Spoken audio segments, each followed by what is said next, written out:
안녕하세요, 여러분. 군사팬 여러분. 오늘은 대한민국 육군의 자랑스러운 주력 전차 K1A2에 대해 깊이 파헤쳐보는 시간을 가져보겠습니다. 제목처럼 K1A2 대한민국 육군 최고의 탱크 라는 테마로 이 전차의 역사부터 최신 업그레이드, 놀라운 성능, 그리고 왜 이게 세계 최고 수준의 전차인지 자세히 설명해 드릴게요. 만약 여러분이 탱크 애호가라면 이 영상을 끝까지 보시면 K1A2의 매력에 푹 빠지실 거예요. 자, 그럼 바로 시작해볼까요? 먼저 K1A2 윗뿌리를 알아보죠. K1 전차의 역사는 1970년대 후반으로 거슬러 올라갑니다.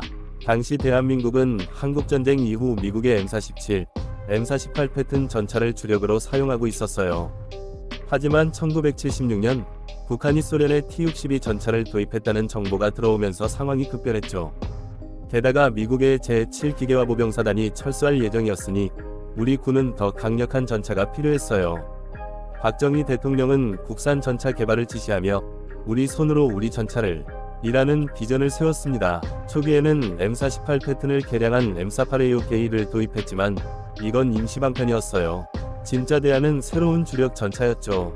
1977년 크라이슬러 디펜스, 현 제너럴 다이내믹스 와 현대정밀공업, 현 현대로템이 협력해 개발을 시작했습니다. 미국의 M1 에이브람스 전차를 기반으로 하되 우리 지형과 기후에 맞게 개량한 거예요. 예를 들어 산악지대와 겨울 추위에 강한 엔진, 그리고 낮은 정고로 은폐성을 높였죠. 프로토타입은 ROKIT으로 불렸고 1983년 미국 에버딘 시험장에서 테스트를 받았어요. 초기에는 엔진 화재나 사격 통제 시스템 문제로 고생했지만 이를 극복하고 1984년 양산이 결정됐습니다. 1987년 첫 K1 전차가 배치됐어요. 그래서 88 전차라는 별명이 붙었죠. 총 1027대가 생산됐고 이는 대한민국 방위 산업의 상징이 됐습니다. K1은 105mm 강선포를 장착한 2.5세대 전차로 북한의 T-62를 압도할 수 있었어요. 하지만 1990년대 들어 북한이 T-72를 도입하면서 화력이 부족하다는 지적이 나왔죠. 이에 1996년부터 K1A1 개발이 시작됐고 1999년부터 484대가 생산됐습니다. 주포를 120mm 활강포로 업그레이드한 게 핵심이었어요. 이 포는 미국의 M1A1과 같은 수준으로 관통력이 2배 이상 강해졌습니다. 그리고 드디어 K1A2가 등장합니다. 2008년부터 개발된 K1A1 PIP 퍼포먼스 임프로브먼트 프로그램으로 2012년 양산이 시작됐어요. 첫 업그레이드 차량은 2013년 12월에 롤아웃됐고 2024년 9월에 모든 K1A1 EK1A2로 개량되면서 완전 전력화됐습니다. 총 4차례 양산 배치로 육군과 해병대에 배치됐죠. 이 과정에서 K2 흑표 전차의 기술이 대거 적용됐어요.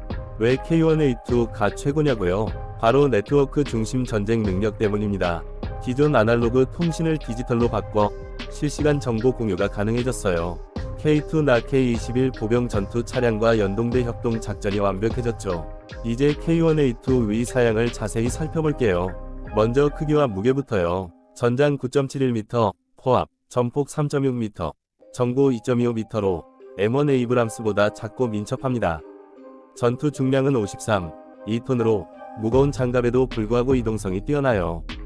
승무원은 4명, 전차장, 호수, 장전수, 조종수예요. 엔진은 독일 MTU MB871KA-501 1200마력 디젤로 최고 속도 도로 시속 65km, 야지 시속 40km입니다. 항속 거리는 500km로 한반도 전역을 커버할 수 있어요. 변속기는 ZF-LSG 3000 자동사단, 후진 2단으로 조종이 쉽죠.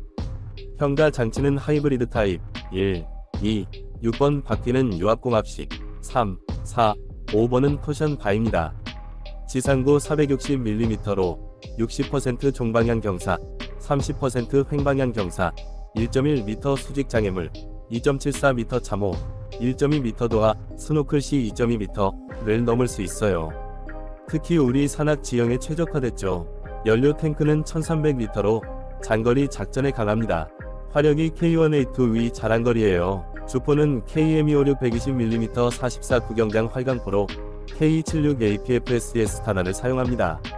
이 탄환은 텅스텐 관통체로 2.5km 거리에서 600mm 강철을 뚫어요. 발사 속도는 분당 10발, KSTAM이라는 상부 공격 탄환으로 헬리콥터나 은폐된 적도 격파할 수 있습니다. 보조 무장은 전차장용 12.7mm K6 중기관총, 1200발, 동축 7.62mm K3 기관총, 4500발, 장전수용 7.62mm K240, 1200발입니다. 이 무장 구성으로 보병 지원부터 대전차 전투까지 다재다능해요. 방호력도 업그레이드의 핵심입니다. K1A1부터 적용된 KSAP, 한국 특수장갑판, 복합 장갑으로 전면 포탑과 차체가 강화됐어요.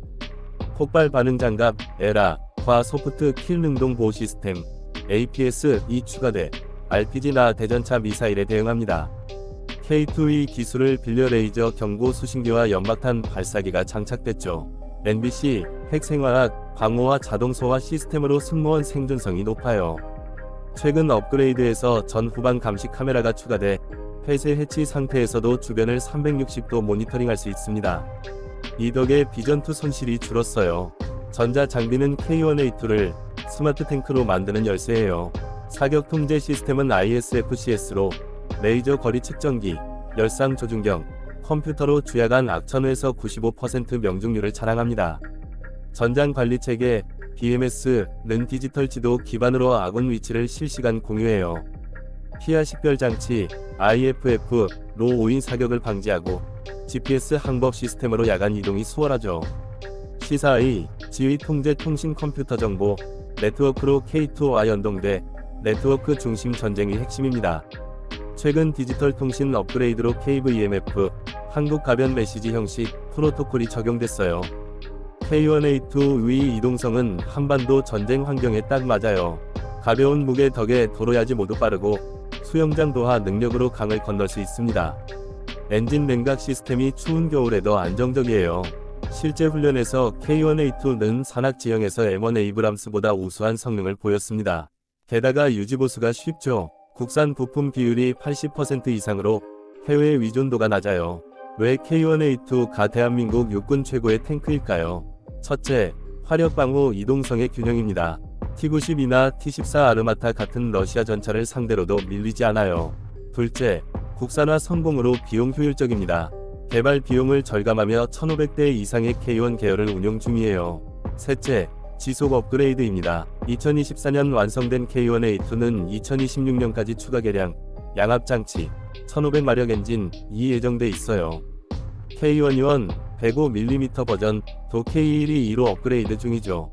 넷째, 수출 잠재력입니다. 말레이시아나 터키에서 관심을 보였어요. 마지막으로 실제 전력화입니다. 육군 기계와 사단의 70%를 차지하며 DMZ 방어의 핵심이에요. 실제 작전에서 K1A2는 훈련과 실전 배치로 검증됐어요. 2010년대 연평도 포격 사건 후 K1A1이 서해 도서에 배치됐고 K1A2로 업그레이드되면서 더 강력해졌습니다. 해병대도 100여 대를 운용하며 상륙 작전에 특화됐어요.